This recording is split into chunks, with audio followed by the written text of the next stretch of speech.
Una nuova banca regionale per aiutare i veneti e l'economia veneta ad uscire dalla incessante morsa della crisi. È questa la sfida lanciata dal governatore Luca Zaia, impegnato in una giornata praticamente tutta veronese. Il presidente della regione ha partecipato all'inaugurazione della nuova linea di produzione di quinta gamma all'interno dello stabilimento Plose di Cerea. E qui, tra cifre e spiragli di ripresa, Zaia ha parlato della necessità di un nuovo istituto di credito interamente veneto. Quello che avevamo prima, il Veneto Banca, il Popolare di Vicenza e anche il sistema di credito cooperativo, se mi permette, ma comunque le due popolari andranno ad essere quotate. Nel momento in cui vengono quotate, con pochi milioni di euro degli investitori istituzionali o altre banche se le possono comprare. Finirebbe che il sistema di credito del Veneto va in mano sempre a chi non è veneto. Zaia ha ancora una volta difeso la bontà della manovra regionale da 97 milioni di euro, messa a punto dalla sua giunta e pensata per razionalizzare la spesa, tentando però di non togliere ai cittadini i servizi più essenziali.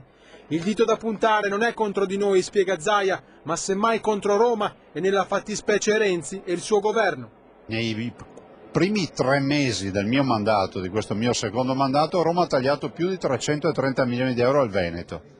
Nessuno ne parla, ma ne parlo io, e abbiamo dovuto rivedere i bilanci, ovviamente puntare alle essenzialità, curare i cittadini è la prima prerogativa, essere al fianco delle imprese, creare occupazione. Queste sono le sfide che abbiamo proprio immediate, poi tutto il resto. Il presidente del Veneto tocca poi il sempre caldo problema dell'immigrazione, apre alla disperazione della popolazione siriana, ma chiude le porte a tutti gli altri.